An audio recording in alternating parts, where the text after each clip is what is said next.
CNN Tea Party Republican presidential debate. We got a question from Portsmouth, Virginia. Please identify yourself. Go ahead. Good evening. My name is Sandra Jones from Yorktown, Virginia. My question is, what would you do to get the economy moving forward? Do you have a plan? And if so, what is it? All right, good question. Let's ask Governor Huntsman. The first thing you would do as President of the United States, knowing, of course, that President Obama today formally gave legislation to Congress with his jobs plan. Let us recognize, first and foremost, that what we are seeing playing out in America is a human tragedy. We have millions and millions who are unemployed, millions beyond who are so dispirited they've completely given up trying to find a job. We've got moms and dads and families that have been economically shipwrecked, and it's a great American tragedy that we're watching play out. I have put forward a program that I want all of you to understand is basically patterned after what I did as governor. And I think when you look at everybody on the stage here, all you have to do is say, where have they been and what have they done? First and foremost, I want to reform this tax code. I put forward a program that the Wall Street Journal has come out and endorsed. It basically calls for stripping out the loopholes and the deductions and lowering the rates for individuals, cleaning out corporate welfare and subsidies on the corporate side and lowering the rate, leaving us a whole lot more competitive for the 21st century. That's the first item of business I drop on the doorstep of Congress. Second is regulatory reform, because we cannot go forward with Obamacare. We cannot go forward with Dodd-Frank because businesses in this country are saying there's no predictability, there's no ability to see around the bend. We don't know what costs are going to be. We're not hiring and bringing new people on. Third, this country needs to wean itself from its heroin-like addiction to foreign oil. We need energy independence desperately in this country. Thank you, Governor. Governor Perry, the president, in his new plan, has a lot of tax cuts, payroll tax cuts, middle-class tax cuts, tax credits for hiring veterans, tax credits for hiring long-term unemployed people. Are those things you would support? And he's going to pay for them all with raising your taxes. That is the issue. He had $800 billion worth of stimulus in the first round of stimulus. It created 0 jobs. $400+ billion in this package, and I can do the math on that one. Half of 0 jobs is going to be 0 jobs. This president does not understand how to free up the small businessmen and women, or for that matter, Wall Street. You give people the opportunity to risk their capital by lowering the tax burden on them, by lowering the regulatory climate, and you will see an American economy that takes off like a rocket ship. And that's what we need to be focusing on in this country, freeing up the small businessmen and women to do what they know how to do, which is risk their capital and give them a chance to have an opportunity to have a return on that investment, and they will go risk their capital. That's what the President of the United States needs to do. Quit the spending, give clear regulatory relief, and reform the tax code. So just to be precise, Governor, whenever the president supports tax cuts, that has to be balanced with spending cuts? I would suggest to you that people are tired of spending money we don't have on programs we don't want.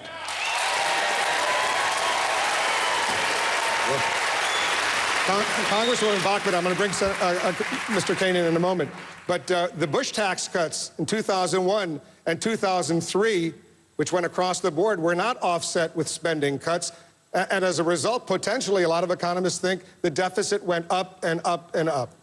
Well, there's a reason why the deficit went up and up and up. When you have $1 trillion worth of spending that you don't pay for, it's going to go up. And now we're seeing again that the president wants to do more of the same.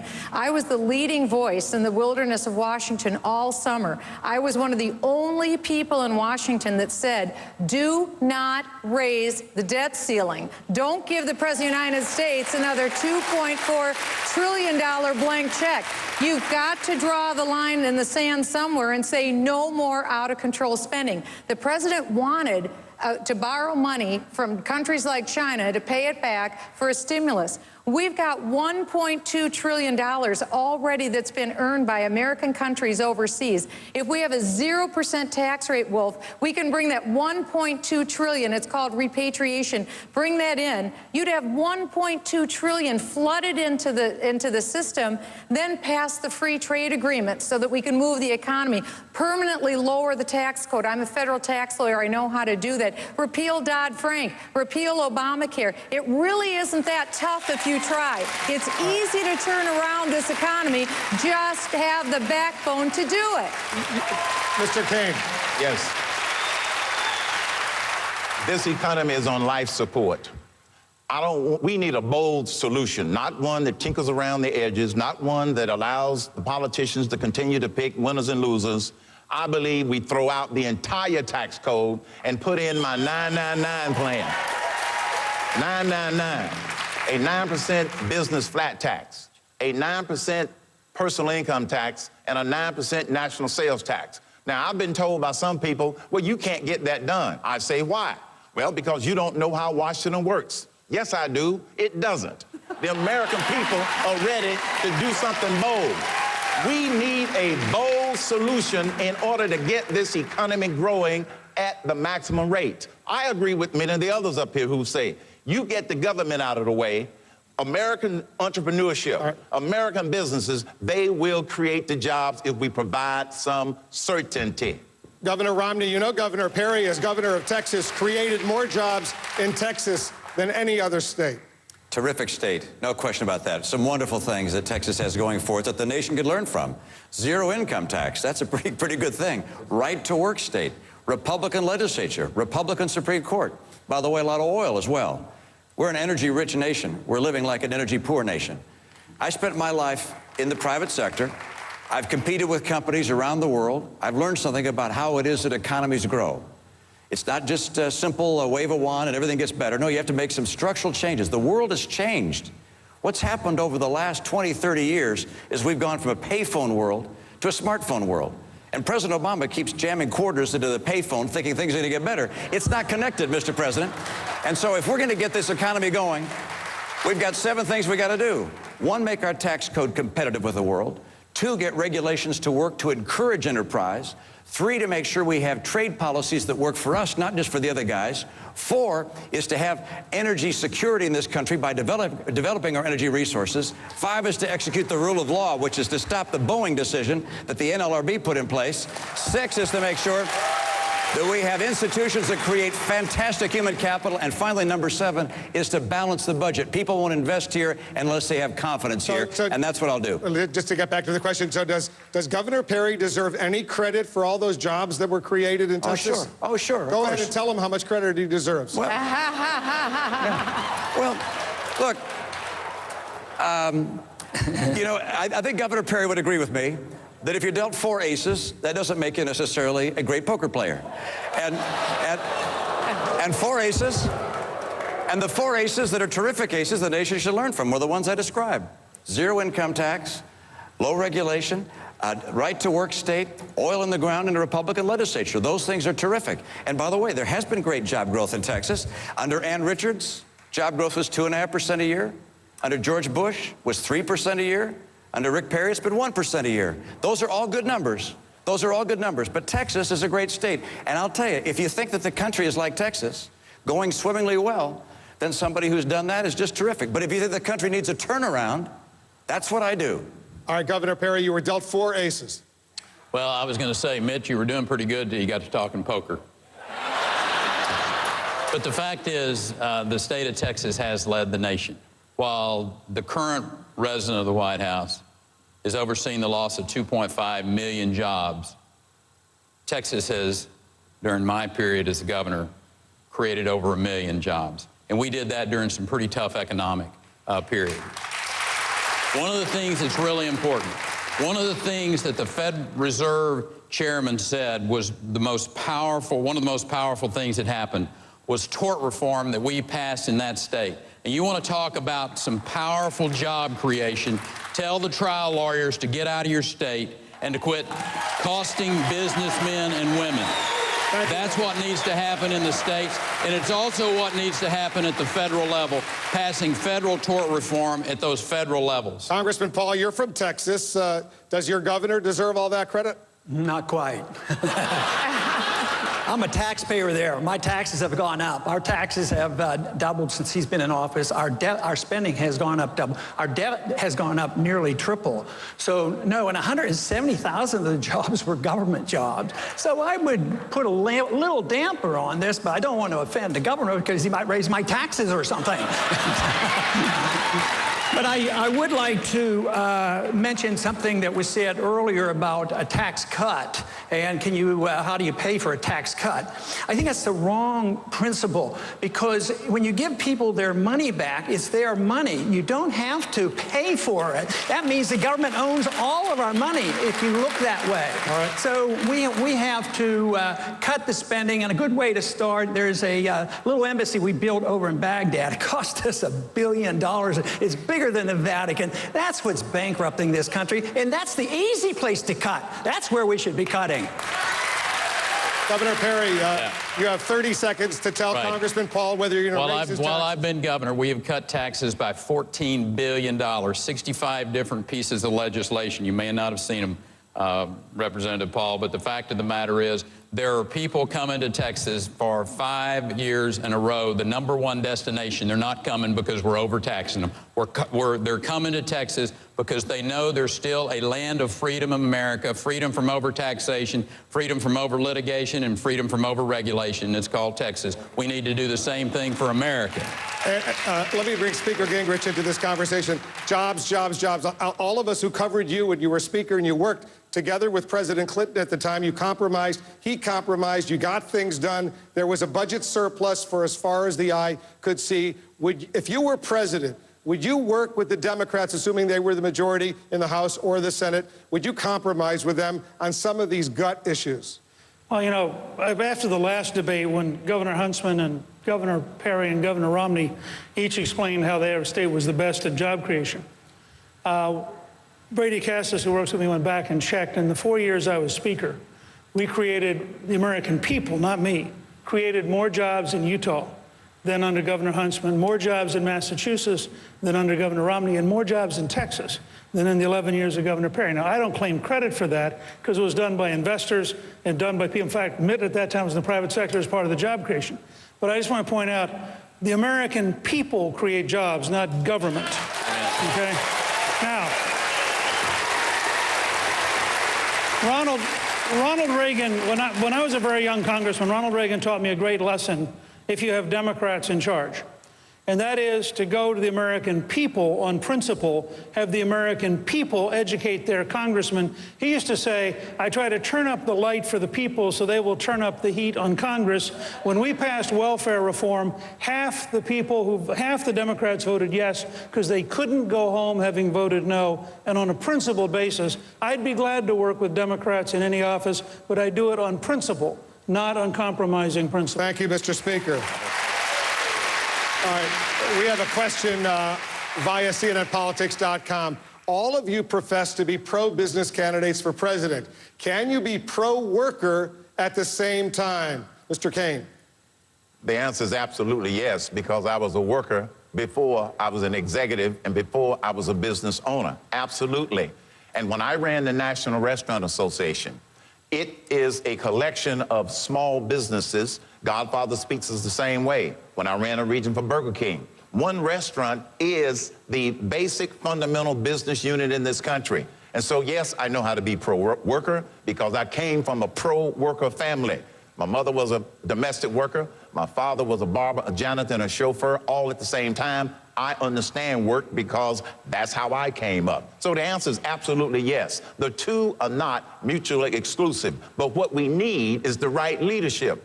Starting with, are we working on the right problems? If we keep tinkering around the edges on the tax code or tinkering around the edges on Social Security, we're not going to solve the right problem. Thank you, Mr. Cain. Governor Huntsman, you have experience in the business community and government. Why would you be more effective in creating jobs than any of your rivals on this stage. Well, let me just say about workers, this country needs more workers. Can we say that? This country needs more workers, and we're not going to get more workers until we actually have an economic plan led by someone who has actually done it before, presumably as a governor, to create the environment in which the private sector can then work its magic. That's how we're going to get from point A to point B. But let me just say that we have put forward a plan, Wolf, and I want people to take a serious look at this, because you can come up with spin on everything that, any way to describe your plan, come up with fancy language, but I just want you to take a look at what we have done, where we have been, in terms of proposing job creation measures under tax reform in our state that is totally applicable to what this country needs. Looking at regulatory reform, creating the most business-friendly environment in the entire United States, creating health care reform without a mandate. I know that everything's bigger in Texas, and Rick likes to talk that way, and I know all the smart people reside in Massachusetts, but let me just tell you, Utah, the great state of Utah, was #1 in job creation at 5.9% during my years as governor. We were the best managed state in America. We were the best place in America for business. I'm the only person on this stage, Wolf, who can actually lay claim to all of that. And you know why it's important? It's because it's exactly what this country needs at this point in its history. All right, we're going to let everybody respond. We got a lot more to talk about, including national security. It's a critical issue. Taxes, Federal Reserve, health care, many more subjects coming up. Stay with us. Remember, go to Twitter or Facebook, CNNPolitics.com. We want to hear from you as well. Our special coverage of this historic CNN Tea Party Republican presidential debate will continue after this.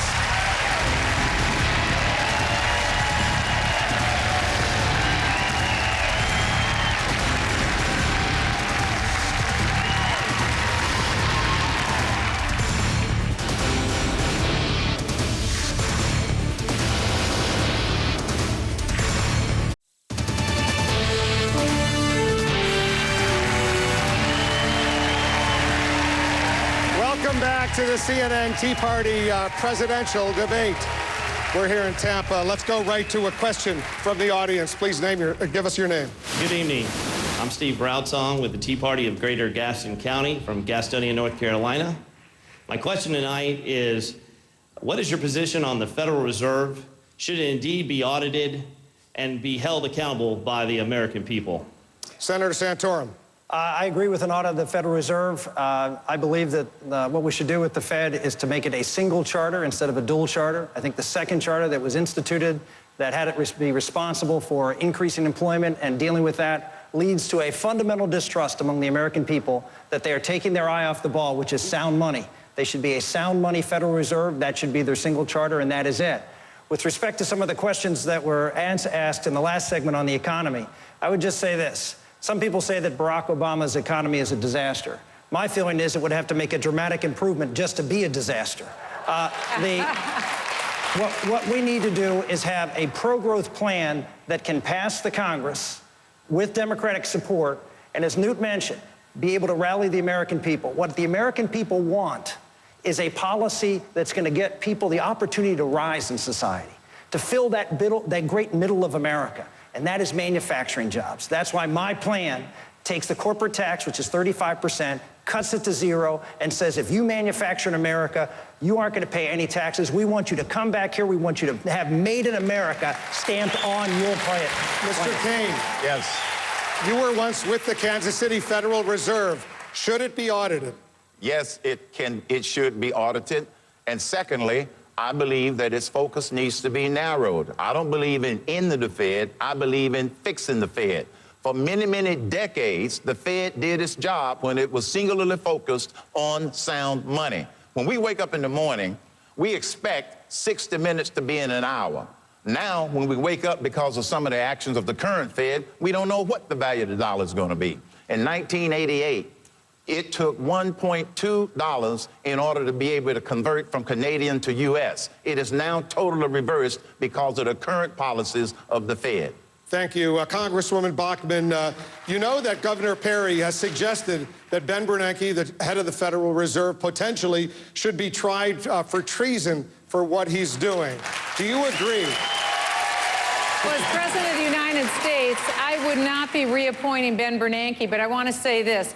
During the bailout, the $700 billion bailout, I worked behind the scenes against the bailout because one thing that I saw from the Federal Reserve, the Enabling Act legislation is written so broadly that quite literally, Congress has given the Federal Reserve almost unlimited power over the economy. That has to change. They can no longer have that power. Why? Because what we saw with all of the $700 billion bailout is that the Federal Reserve opened its discount window and was making loans to private American businesses. And not only that, they were making loans to foreign governments. This cannot be. The Federal Reserve has a lot to answer for, and that's why it's important that they're not only audited, but they have got to be shrunk back down to such a tight leash that they're going to squeak. It's one thing to say you wouldn't reappoint him, Ben Bernanke, to be head of the Federal Reserve. It's another thing, do you agree or disagree with Governor Perry that potentially he's engaged in treason? Well, that's for Governor Perry to make that decision. My opinion is I would not reappoint Ben Bernanke. You stand by those remarks, Governor? I said that if you are allowing the Federal Reserve to be used for political purposes, that it would be almost treasonous. I think that is a very clear statement of fact. I am not a fan of the current chairman allowing that Federal Reserve to be used to cover up bad fiscal policy by this administration, and that, I will suggest to you, is what we have seen. It is a travesty that young people in America are seeing their dollars devalued in what we don't know if it was political or not because of the transparency issue. But I stand by this, that we need to have a Fed that is working towards sound monetary policy that creates a strong dollar in America, and we do not have that today. Governor Romney, is there anything you disagree with Governor Perry on that point? Well, my own view is that, quite simply, that the Federal Reserve has a responsibility to preserve the value of our currency, to have a strong American currency such that investors and people who are thinking about bringing enterprises to this country have confidence in the future of America and in our currency. People will not invest in this country and create jobs in this country for the American people if they don't have belief in our currency. Of course, we should see what the Fed is doing. There should be some oversight to make sure that it's acting properly. But at the same time, we recognize that we need to have a Fed. Why do I say that? Because if we don't have a Fed, who's going to run the currency? Congress? I'm not in favor of that. I'd rather have an agency that is being overseen rather than have the United States Congress try and manage our currency. All right, let's take another question from the hall. Go ahead, and please identify yourself. Hi, my name is Tyler Hensley. I'm from Napa, California.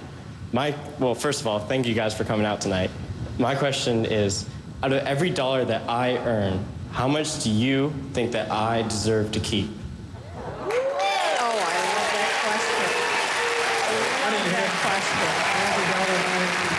Governor Huntsman. Well, I've come out with a tax program that basically simplifies, lowers, flattens the rate. Why? Because I did it as governor in the state of Utah. I believe that that experience means something. And I look at people who are earning, you in the workplace trying to make ends meet. You ought to be given a competitive tax code. We need to clear out the cobwebs. We need to clear out the deductions, the loopholes, the corporate welfare, and all the subsidies. And for you, we leave it at 8%, 14%, 24%. Those are the three rates that I think would work on the individual income side. On the corporate side, I think we recognize the reality that a whole lot of companies can afford to have lobbyists and lawyers on Capitol Hill working their magic. Let's recognize the reality that they're all paying 35%. We need to lower that to 25%. So let's phase out the corporate subsidies and clean out the cobwebs and leave it more competitive for the 21st century. I can tell you by doing that with our tax code, and I know because we did it in a state that took us to the #1 job creator in this country, it will leave you and your generation a whole lot better off. But the thing that you all need to be worried about is the debt that is coming your way, because we have a cancer that is eating away the core of this country called debt. And it's going to eat alive this country until your generation gets active in the 2012 election cycle and finds a leader who can address debt and growth. Thank you, Governor. Speaker Gingrich, some of the biggest companies in the United States, the oil companies, they get, I guess what some would call government handouts in the form of tax breaks, tax exemptions, loopholes. They're making billions and billions of dollars. Is that fair? You know, I thought for a second you were going to refer to General Electric, which has paid no taxes. You know,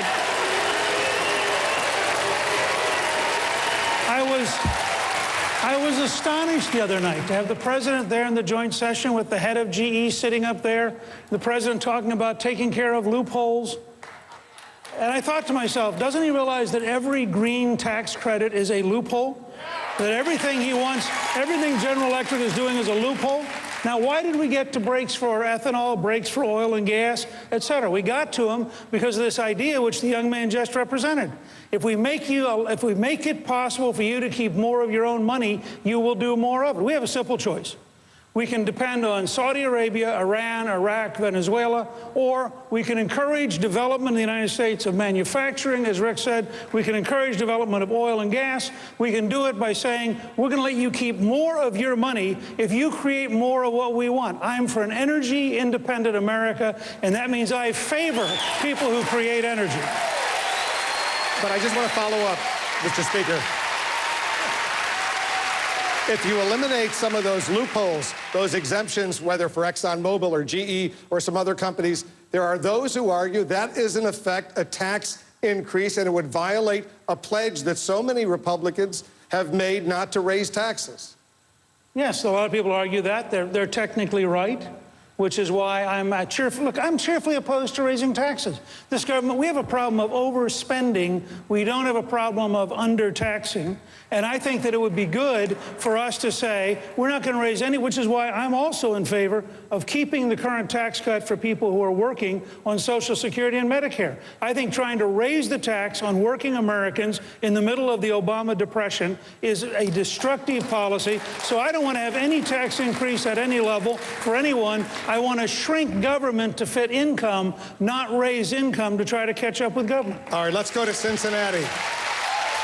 We've got a question from Cincinnati. Go ahead.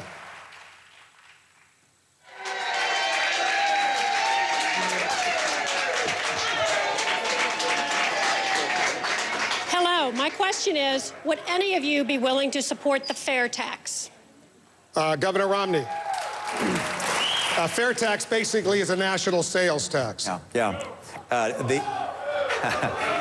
The idea of a national sales tax or a consumption tax has a lot to go for it. One, it would make us more competitive globally as we sent products around the world, because under the provisions of the World Trade Organization, you can reimburse that to an exporter. We can't reimburse our taxes right now. It also would level the playing field in the country, making sure everybody's paying some part of their fair share. But the way the fair tax has been structured, it has a real problem.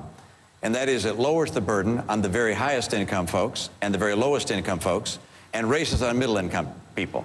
And the people that have been hurt most by the Obama economy are the middle class. And so my plan is to take the middle class individuals and dramatically reduce their taxes by the following measure. And that is, for middle income Americans, no tax on interest, dividends, or capital gains. Let people save their money as the way they think that is best for them, for their kids, for their future, for their retirement. We're taxing too much, we're spending too much, and middle income Americans need a break, and I'll give it to them. All right. We have another question from Portsmouth, Virginia. Go ahead. My name is Linda Gunn. I'm from Portsmouth, Virginia. I'm part of the Virginia Taxpayers Alliance. My question has to do with executive orders. Under what circumstances should a president sign an executive order, and how frequently should such an order be signed? Congressman Paul. The executive orders have been grossly abused by all administrations for a lot of years. But you can't, but some executive orders are legal. When the president executes proper function of the presidency, like moving troops and other things, yes, it's done with an executive order. But the executive order should never be used to legislate. That is what is so bad. So the executive order should be taken under control, and I made a promise, if as president, I would never use the executive order to legislate. Governor Perry, as you well know, you signed an executive order requiring little girls, 11 and 12-year-old girls, to get a vaccine to deal with a sexually transmitted disease that could lead to cervical cancer. Was that a mistake? It was, indeed. If I had it to do over again, I would have done it differently. I would have gone to the legislature, worked with them, but what was driving me was obviously making a difference about young people's lives. Cervical cancer is a horrible way to die, and I happen to think that what we were trying to do was to clearly send a message that we're going to give moms and dads the opportunity to make that decision with parental opt-out. Parental rights are very important in the state of Texas. We do it on a long list of vaccines that are made. But on that particular issue, I will tell you that I made a mistake by not going to the legislature first. Let me address Ron Paul just a minute by saying I will use an executive order to get rid of as much of Obamacare as I can on day one. Congresswoman Bachmann, do you have a problem with anything that Governor Perry just said? You're a mom. I'm a mom, and I'm a mom of 3 children. And to have innocent little 12-year-old girls be forced to have a government injection through an executive order is just flat out wrong. That should never be done. That's a violation of a liberty interest. That's little girls who have a negative reaction to this potentially dangerous drug don't get a mulligan. They don't get a do-over. The parents don't get a do-over. That's why I fought so hard in Washington, D.C. against President Obama and Obamacare. President Obama, in a stunning, shocking level of power now, just recently told all private insurance companies, you must offer the morning after abortion pill because I said so, and it must be free of charge. That same level coming through executive orders and through government dictates is wrong. And that's why, again, we have to have someone who's absolutely committed to the repeal of Obamacare, and I am. I won't rest until it's repealed. Governor Perry respond. Was what you signed into law, that vaccine for 11 and 12-year-old girls, was that, as some of your critics have suggested, a mandate? No, sir, it wasn't. It was very clear. It had an opt-out. And at the end of the day, this was about trying to stop a cancer and giving the parental option to opt out of that. And at the end of the day, you may criticize me about the way that I went about it, but at the end of the day, I am always going to err on the side of life. And that's what this was really all about for me. Senator Santorum, go ahead. Can I add to that, Wolf? Can I add to that? Hold on a second. First Congresswoman Bachmann, then Senator Santorum. I just wanted to add that we cannot forget that in the midst of this executive order, there was a big drug company that made millions of dollars because of this mandate. We can't deny that. What are you suggesting? What I'm saying is that it's wrong for a drug company because the governor's former chief of staff was the chief lobbyist for this drug company. The drug company gave thousands of dollars in political donations to the governor, and this is just flat out wrong. Right. The question is it about life or was it about millions of dollars and potentially billions for a drug company? All right, I'll let Senator Santorum hold off for a second. You got to respond to that. Yes, sir. The company was Merck, and it was a $5,000 contribution that I had received from them. I raised about $30 million. And if you're saying that I can be bought for $5,000, I'm offended. I'm offended for all the little girls and the parents that didn't have a choice. That's what I'm offended for.